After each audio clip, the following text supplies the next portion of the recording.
Assalamualaikum warahmatullahi wabarakatuh. Alhamdulillah wassalatu wassalamu ala sayyidina Muhammadir Rasulillah wa ala alihi wa sahbihi wa walah amma ba'du.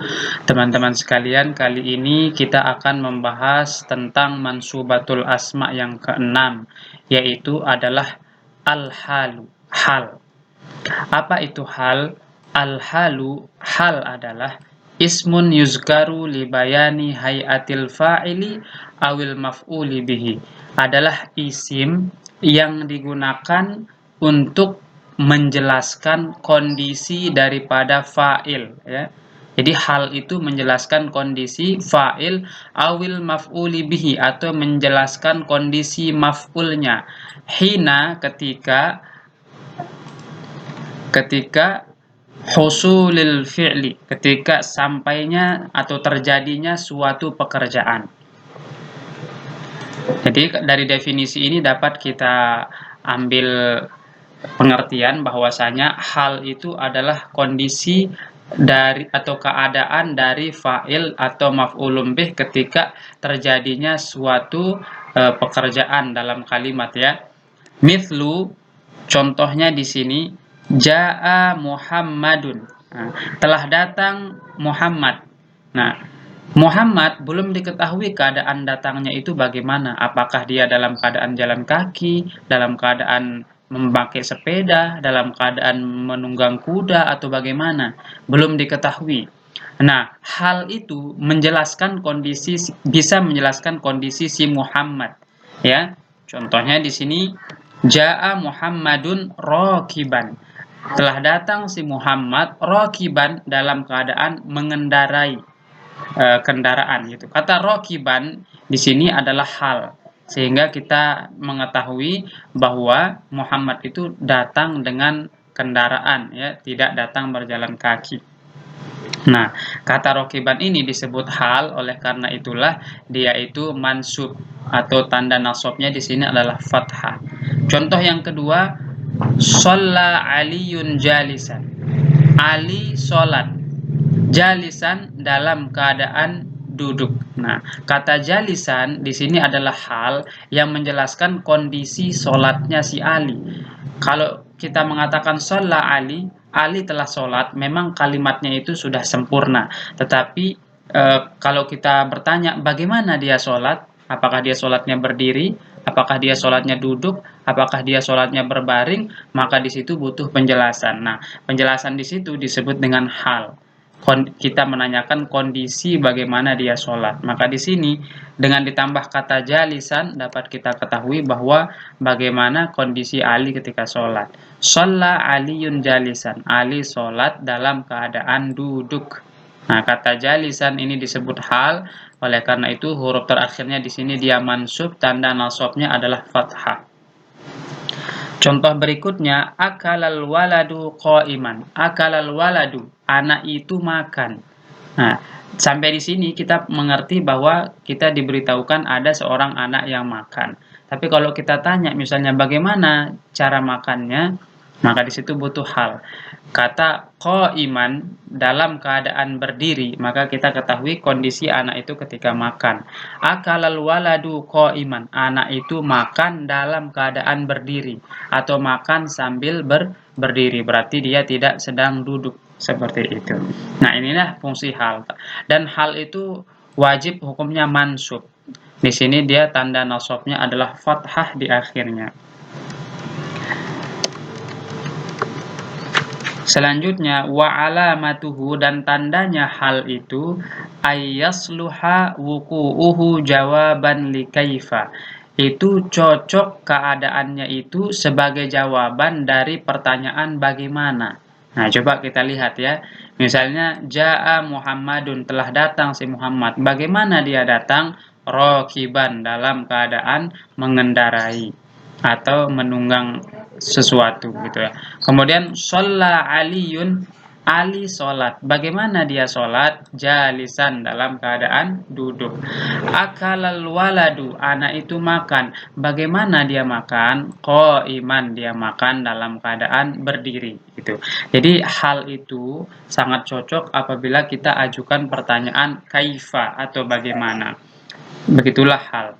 Kemudian wasyartul hal, di sini hal itu memiliki syarat, dan syarat hal ayyakuna nakirotan, haruslah hal itu terdiri dari isim nakiroh, tidak boleh dari isim ma'rifat. Nah, kalau kita lihat di sini kata rokiban, dia ini adalah isim nakiroh ya.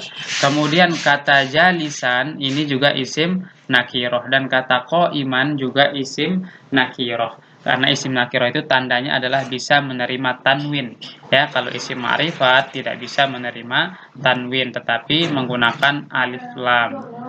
Nah, kemudian ini syarat yang pertama, harus hal itu, halnya ini adalah terdiri dari isim nakiroh. Kemudian yang kedua, wa ayyakuna sahibuhu ma'rifatan, haruslah sahibul halnya itu terdiri dari isim ma'rifat. Nah, di sini kata Muhammadun ini namanya sahibul hal, atau orang yang diterangkan keadaannya gitu. Namanya adalah sahibul hal, sesuatu yang diterangkan keadaannya. Di sini yang diterangkan keadaannya itu adalah si Muhammad. Dialah yang datang dalam keadaan berkendara gitu kan. Gitu. Begitu juga Ali di sini namanya sahibul hal, dan al-waladu juga namanya sahibul hal karena merupakan orang yang diterangkan keadaannya. Nah, orang yang diterangkan keadaannya atau disebut dengan sahibul hal itu harus terdiri dari isim ma'rifat. Ya, harus terdiri dari isim ma'rifat. Nah, Muhammadun ini adalah ma'rifat karena dia adalah isim alam atau nama orang. Begitu juga Aliun. Ali juga isim ma'rifat, dan al-waladu. Al-waladu itu ma'rifat dengan al ya, ditambahkan alif lam. Kalau dibuang alif lamnya bisa jadi nakiroh, tapi karena ditambah alif lam maka dia menjadi isim ma'rifat. Jadi seperti itu. Nah, jadi syaratnya hal itu ada dua, teman-teman. Yang pertama, hal itu harus terdiri dari isim nakiroh, dan sohibul halnya harus isim ma'rifat. Seperti itu ya. Selanjutnya kita akan membahas tentang pembagian hal. Di sini hal dibagi menjadi dua, ada namanya hal mufrodah, ada namanya hal murakkabah. Nah, hal mufrodah seperti yang sudah dicontohkan tadi, halnya itu dia mufrad, artinya bukan jumlah atau shibhul jumlah. Contohnya di sini sholal waladu jalisan, anak itu sholat dalam keadaan duduk. Nah, ini namanya adalah hal mufrodah. Sholal waladani jalisaini, dua anak itu sholat dalam keadaan duduk. Kata jalisaini dia mansub, tanda nasabnya di sini adalah ya karena dia isim musanna ya. Kemudian sholal auladu jalisina, anak-anak itu sholat dalam keadaan duduk. Di sini halnya adalah jalisina. Jalisina di sini dia mansub, tanda nasabnya adalah huruf ya karena dia jamak muzakharis salim.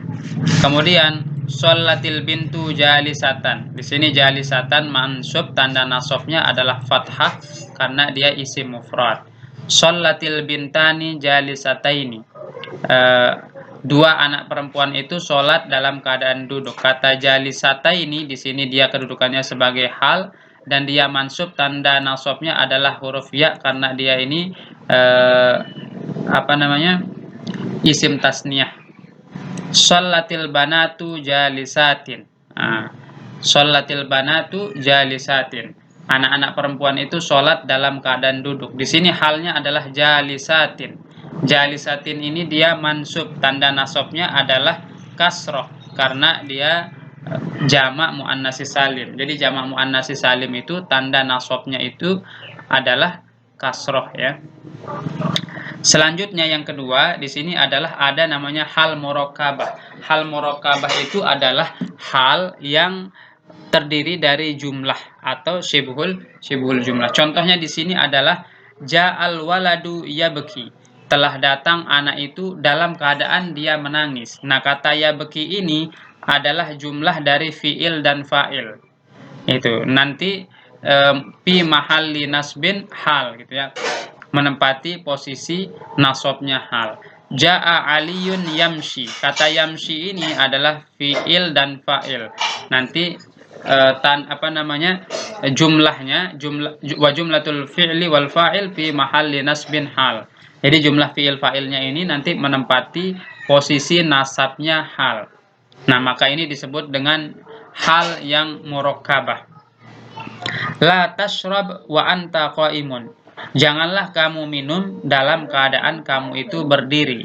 Nah, kata wa anta qa'imun ini adalah jumlah ismiyah ya, terdiri dari mubtada khobar.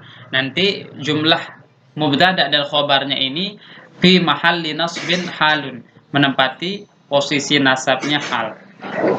Seperti itu pembagian hal, ada yang mufrodah dan ada yang murakkabah. Nah, selanjutnya yang terakhir pembahasan kita adalah tentang al-qaidah. Ini kaidah ini perlu untuk kita ingat ya. Kaidah yang pertama, kullu jumlatin waqa'at ba'dan nakirah fahiya sifatun. Setiap jumlah, ingat ya, setiap kalimat atau setiap jumlah yang jatuh atau yang berada setelah nakirah, maka kedudukannya adalah sebagai sifat. Contohnya, awwaladin solihin yada'u lahu. Nah, kata yada'u lahu ini disebut dengan jumlah fi'liyah. Ya, disebut dengan jumlah fi'liyah atau kalimat yang diawali dengan fi'il. Nah, karena sebelumnya di sini adalah nakirah, waladin solihin ini adalah nakirah, maka yada'ulah ini adalah sebagai sifat, ya, sebagai sifat daripada solihin. Itu. Waladin solihin, anak soleh yang mendoakan, gitu. Maka diartikan yang mendoakan bagi orang tuanya, gitu. Kemudian yang kedua di sini adalah kaidah yang kedua, kullu jumlatin, setiap jumlah waqa'at ba'dal ma'rifat, yang jatuh setelah ma'rifat, maksudnya setelah ma'rifat gitu, fahiya halun, maka itulah yang menjadi hal. Contohnya di sini adalah ja'al waladu yabki. Ini adalah jumlah ya. Yabki ini adalah jumlah. Jatuh dia setelah ma'rifat. Al waladu ini kan ma'rifat ya. Kalau tadi ini waladin solihin ini dia nakirah. Kalau al waladu ini dia ma'rifat. Maka dipastikan kalimat yabki, jumlah dari fi'il fa'il ini adalah kedudukannya sebagai hal, bukan sebagai sifat. Kenapa? Karena sebelumnya ini adalah isim ma'rifat. Jadi bisa kita simpulkan dari kaidah ini, kalau ada satu kalimat yang sebelumnya itu adalah isim nakirah, maka dia kedudukannya adalah sebagai sifat. Sedangkan kalau ada kalimat yang sebelumnya adalah isim ma'rifat, maka kedudukannya itu adalah sebagai hal. Demikian pembahasan tentang hal. Jika ada yang ingin didiskusikan bisa ditulis di kolom komentar. Kita tutup sampai di sini pembahasan tentang hal dengan sama-sama melafazkan hamdalah. Alhamdulillahirabbil alamin, subhanakallahumma wa bihamdika asyhadu an la ilaha illa anta astaghfiruka wa atubu ilaik. Wassalamualaikum warahmatullahi wabarakatuh.